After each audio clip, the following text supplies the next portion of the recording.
Yang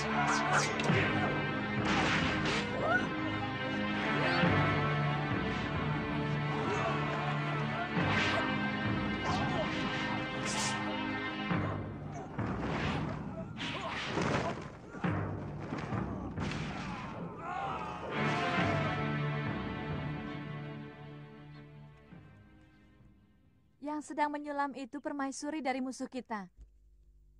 Sekarang apa yang harus kita lakukan? Aku akan menyambar dia. Kalian jaga-jaga kalau sampai dayang-dayang itu mengganggu.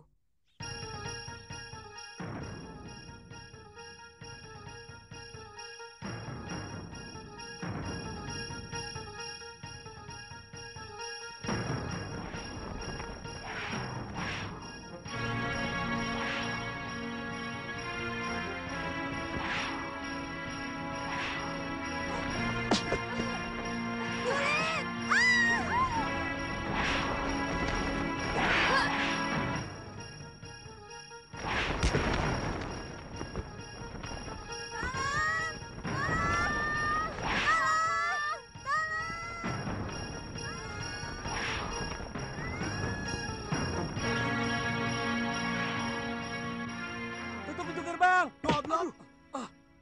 Mereka sudah keluar.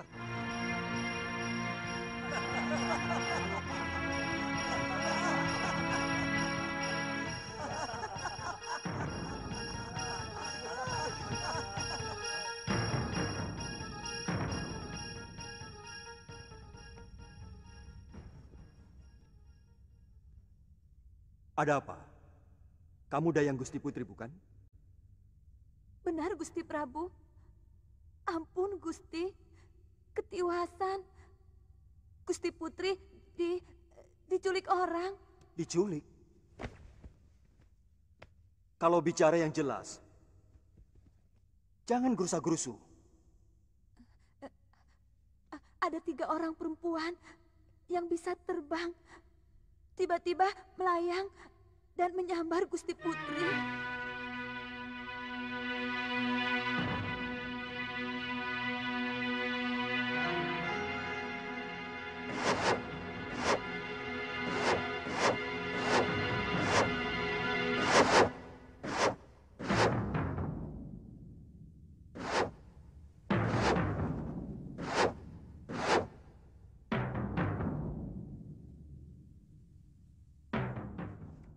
Maaf, Gusti Prabu.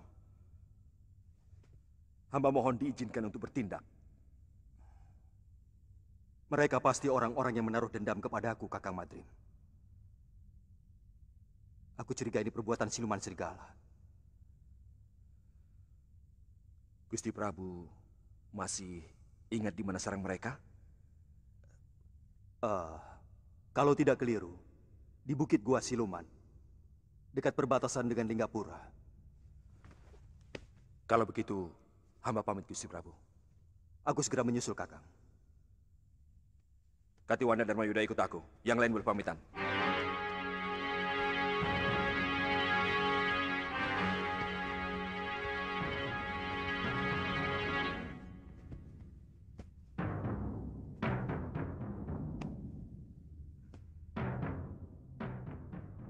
Rupanya siluman itu masih menaruh dendam kepadaku.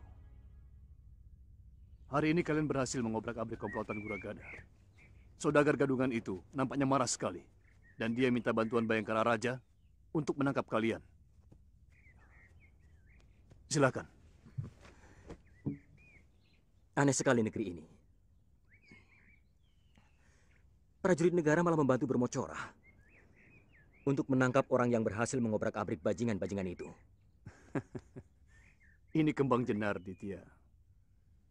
Negeri di mana prajurit dan bajingan sulit sekali dibedakan.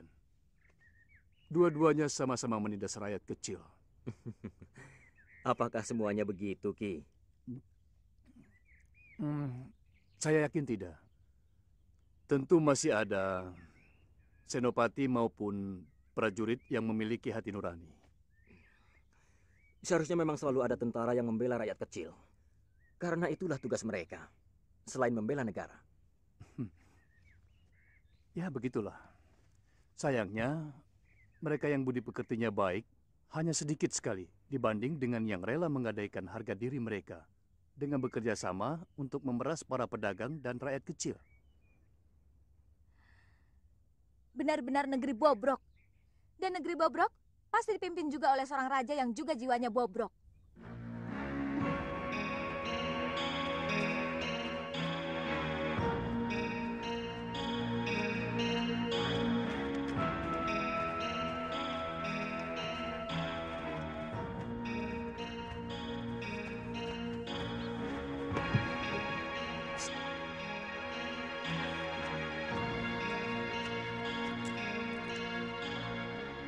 Bagi dengan temanmu.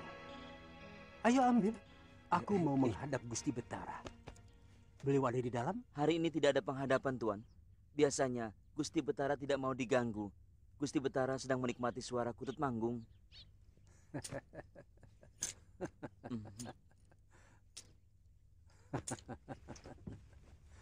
Kamu cukup melaporkan kedatangan Juragan Guragada. Beliau sudah tahu. Iya.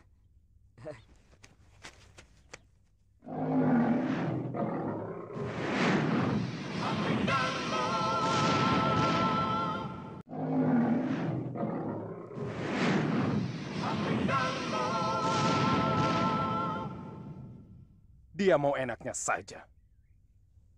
Dia malah menuding kita bahwa kita tidak mampu menjaga keamanan. Padahal selama ini mereka yang mengeruk kekayaan dengan memeras para pedagang, bahkan rakyat kecil. Kakang Senopati, sebenarnya saya sudah sangat kesal dengan perilaku anak buah Guragada. Dari dulu mereka yang membuat onar. Mereka dengan licik membuat kerusuhan di tempat yang terpisah-pisah. Sehingga kita mendapat kesulitan untuk memadamkannya. Korban fitnah pertama dari Guragada adalah Patih Suradira. Dia disudutkan sebagai patih yang tidak mampu menjaga keamanan negara. Dan seluruh senopati dan narpati yang sudah disuap Guragada memusuhinya. Itu yang membuat sampai Gusti Betara mengusir Kakang Patih. Ya. Dan Guragada diam-diam menemui Gusti Betara. Menawarkan jasa untuk bisa mengamankan Kembang Jenar dari kerusuhan dan keonaran yang sebenarnya mereka ciptakan sendiri. Kalau kedua perusuh itu tidak segera diselesaikan, pasti tidak akan ada lagi pedagang mancanegari yang mau berniaga di sini, Gusti Betara. Bukankah itu sudah menjadi tugasmu, Guragada? Betul. Tapi bagaimana mungkin Hama bisa bertindak? Kalau Senopati Gusti malah sengaja melindungi mereka. Apa maksudmu? Senopati Bungalan telah membantu perusuh itu. Sehingga banyak anak buah hamba yang tewas.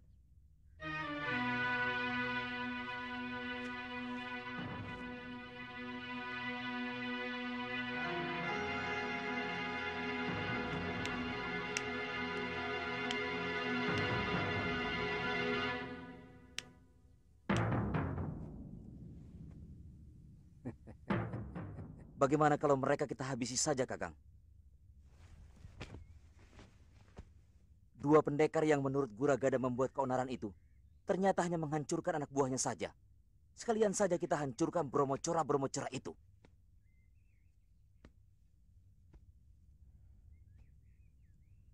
Itu yang sedang saya pikirkan. Tidak bisa.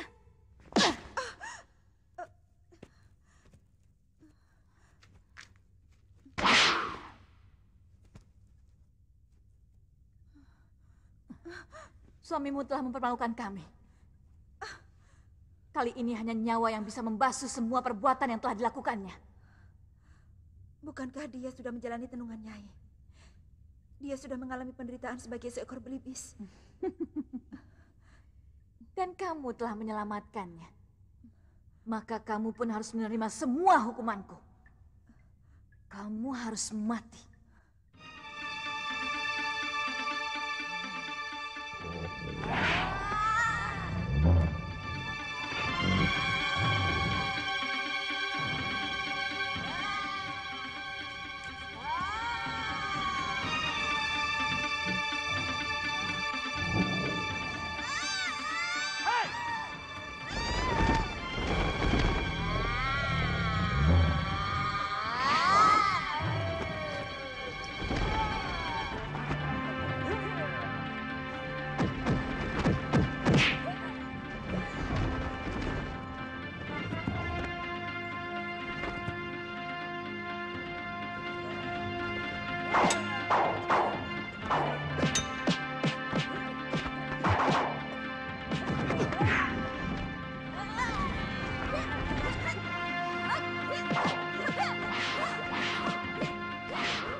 telah menghirup serbuk pemunah pikiran Kisana.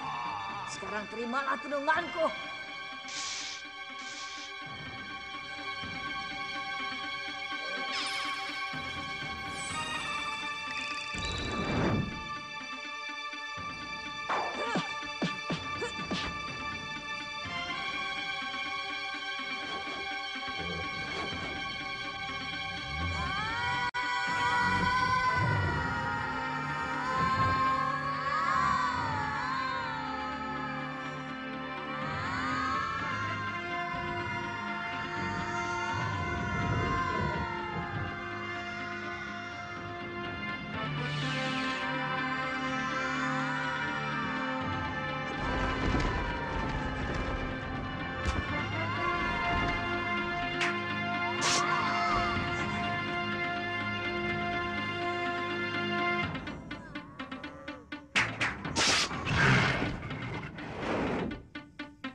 Kakang sudah siuman.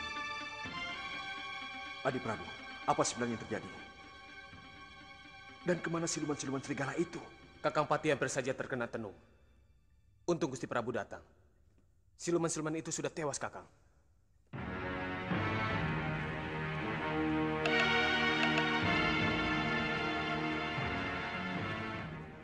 Jadi bagaimana?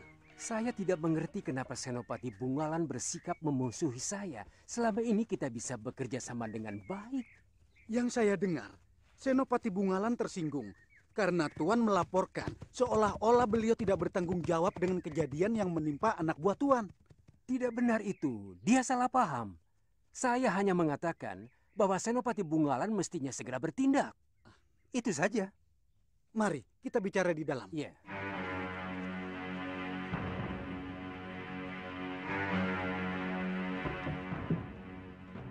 Silakan.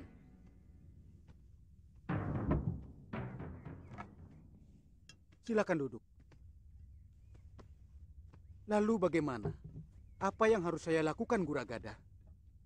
Kita sudah sepakat bahwa kembang jenar harus selalu aman. Artinya, kita tidak boleh membiarkan ada perusuh yang membuat negeri kita kacau. Lalu bagaimana dengan anak buah Tuan? Saya ingin mengajak kerjasama dengan Senopati. Sebab kelihatannya kedua perusuh itu seperti telik sandi. Yang sengaja dikirim oleh negeri lain untuk menjajaki kekuatan kita. Kita? Atau mungkin hanya kalian?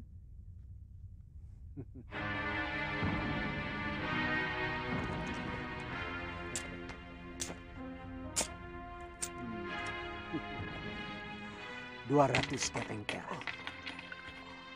Kerahkan seluruh kekuatan prajurit Kembang Jenar untuk menangkap pengacau itu.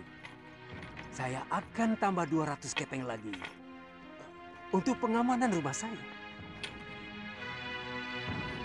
Ya, saya akan kirim satu pasukan ke rumah Tuan. Yang akan saya pimpin sendiri. Bagus.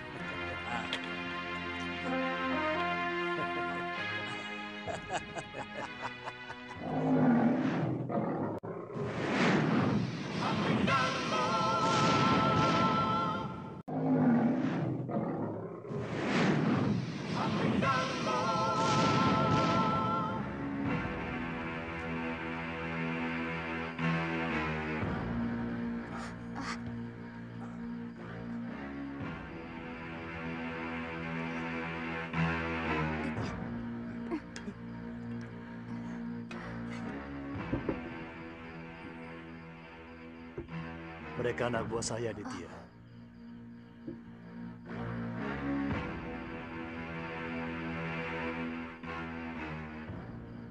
Anak buah? Ki Kulur pasti telah merahasiakan sesuatu pada kami. Siapa sebenarnya sampean? Sepertinya waktu membuat perhitungan sudah tiba. Kita harus bergerak lebih terbuka sekarang. Nanti dulu. Saya tidak mau ikut. Kalau Ki Kulur tidak menceritakan, bagaimana? Dan siapa Ki Kulur sebenarnya? Sebelum komplotan Bromocora pimpinan Guragada itu menguasai Kembang Jenar, aku adalah seorang pati negeri ini. Namaku Suradira. Bagaimana Paman bisa seperti ini? Guragada. Dia berhasil menyuap beberapa senopati. Kemudian berkomplot untuk menyudutkan saya di depan Sang Betara. Seolah-olah saya tidak mampu menangani kerusuhan. Sebab setiap kali ada kekacauan, anak buah saya tidak mampu untuk memadamkannya. Sang Betara percaya, kemudian memecat saya. Jadi, apa memang Paman tidak mampu meringkus anak buah Guragada? Mereka seperti tahu setiap langkah yang akan saya ambil. Saya curiga ada kerjasama antara anak buah Guragada dengan beberapa orang senopati. Bahkan dengan penewu dan penatus yang ada dalam pasukan saya. Keterlaluan. Ya.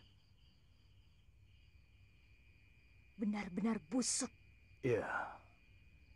Senopati lain yang tidak silau oleh uang Guragada. Dan mereka yang masih setia kepada saya, dibuatnya tidak berdaya. Karena jumlah yang jadi gedibal Guragada jauh lebih banyak. Salah satunya adalah Senopati Bungalan. Sampai sekarang dia selalu bertentangan dengan Guragada. Jadi, apa rencana Paman malam ini? Kita hancurkan rumah Guragada.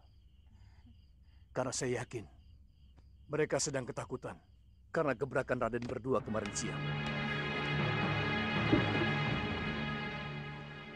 Saudara-saudaraku, waktu yang kita tunggu-tunggu rupanya datang lebih cepat dari yang kita perkirakan. Utusan sahabatku, Empu Ganggadara dari Pulau Kura-Kura sudah datang. Dan yang seperti kalian saksikan, mereka langsung membuat Bromocorah anak buah Guragada kalang kabut. Saat ini mereka dalam keadaan kebingungan dan ketakutan. Kini saatnya kita tekan mereka. Betul, Kipati! Betul! Kipati, saya melihat ada pasukan Kembang Jenar berkumpul di rumah Guragada. Pasti mereka lah pengkhianat-pengkhianat yang harus kita basmi. Tidak peduli saudara atau teman sendiri. Demi tegaknya kebenaran di Kembang Jenar. Betul! Kita berangkat sekarang. Matikan obor.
Senopati Bungalan.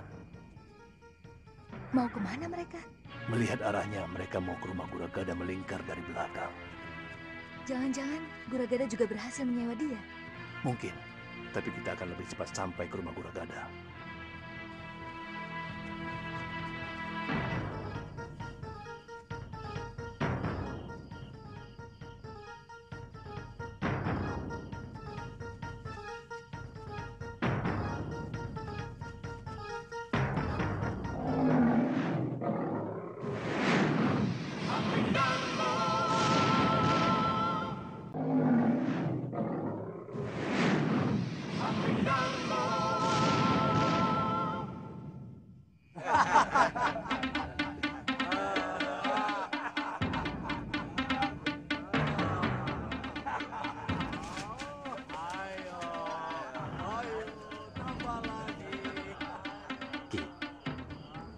Saya dan Galuh memutar, menyerang lewat belakang.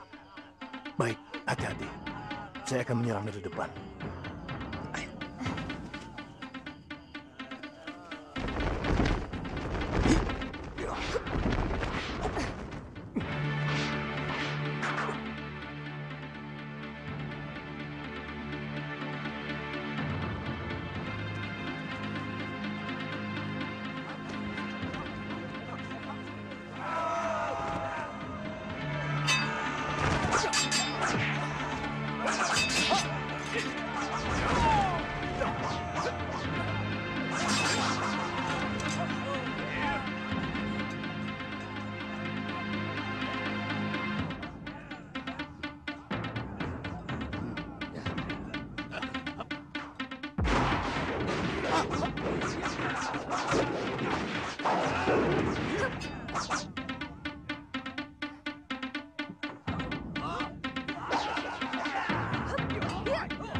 Suradira?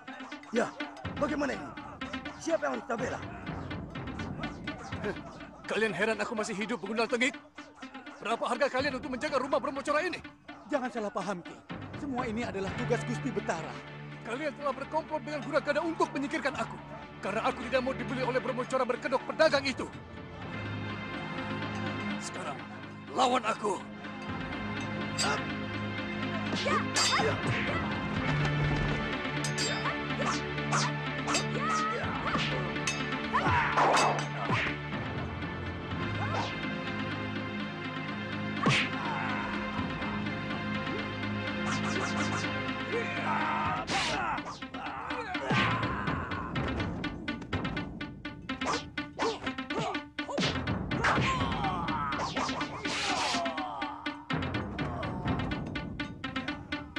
Guragada lari.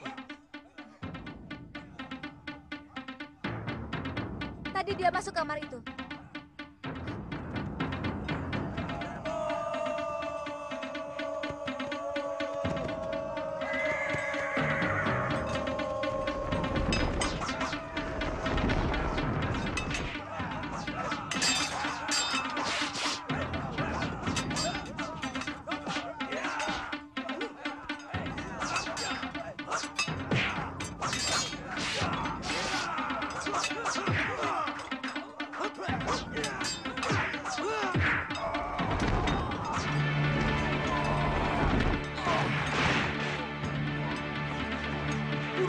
tertangkap. Siapa yang bertanggung jawab mengadilinya? Ampun. Ampun. Ikat dia, Aditya. Semua bermocorah dan pengkhianat negara ini harus kita serahkan kepada Betara Ri Kembang Jenar.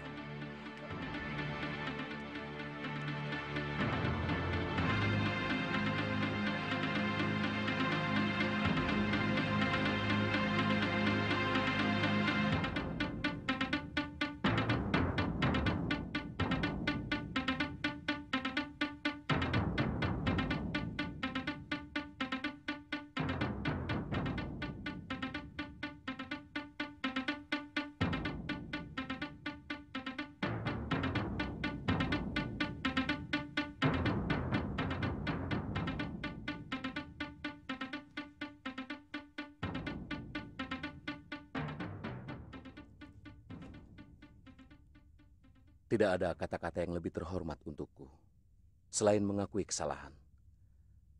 Kakang Patih, aku minta maaf kepadamu. Ampun Gusti Betara. Gusti tidak bersalah. Hanya sedikit kurang adil dalam mendengar berita. Gusti hanya mendengar dari telinga kiri, namun kurang meresapi telinga kanan. Barangkali suara di telinga kiri terlalu bising, Gusti. Apa maksudmu?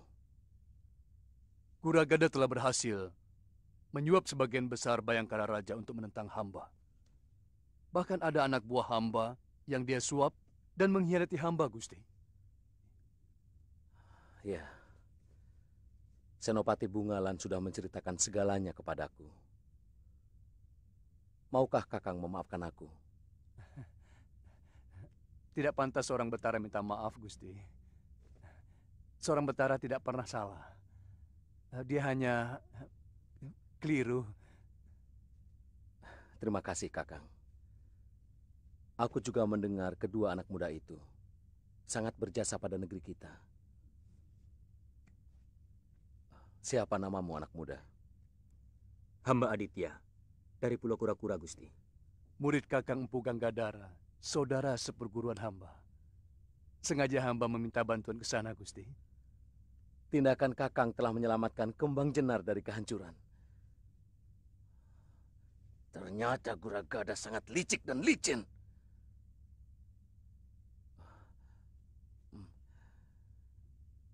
Kamu juga murid Empu Ganggadara? Bukan, Gusti Betara.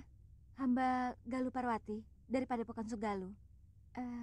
Hamba teman Kakang Aditya. Kalian benar-benar anak muda yang terpuji. Kembang Jenar berhutang budi kepadamu berdua. Jika kalian bersedia, aku akan sangat gembira jika kalian mau menjadi bayangkaraku. Aditya. Ayo. Ayo. Ampun, Gusti Betara.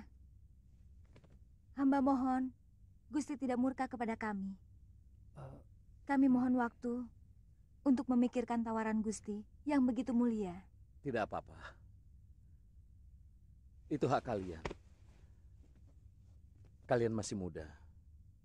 Sekali lagi, terima kasih.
sebenarnya kita mau kemana? Saya tidak pernah mengatakan kepadamu mau kemana. Karena saya tidak tahu harus kemana. Saya sedang mencari guru saya. Dan Galuh Parwati kan? Terus terang saja, saya tidak marah kok.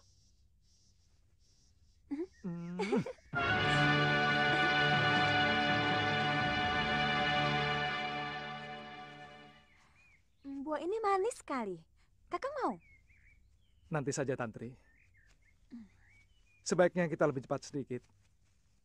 Supaya kita bisa menemukan desa untuk menginap. Nginep di hutan juga tidak apa-apa kan, Kang? Menginap di dalam hutan banyak bahayanya, Tantri. Kamu tidak takut? Kenapa harus takut? Kakang seorang pendekar yang tangguh. Atau mungkin Kakang tidak mau melindungi saya? Iya. Bukan begitu.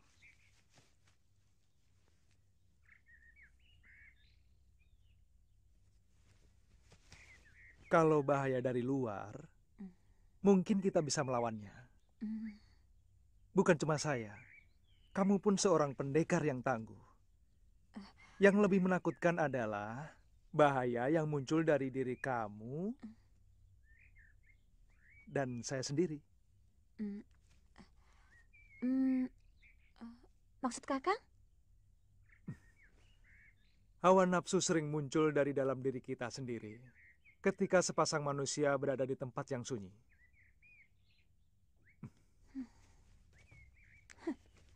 Kakang pikir saya perempuan rendah yang memanfaatkan sepi untuk melampiaskan nafsu? Kalau saya memang gemar mengubar nafsu, kenapa tidak waktu kita di atas perahu? Kenapa tidak sekarang? Di sini juga sepi.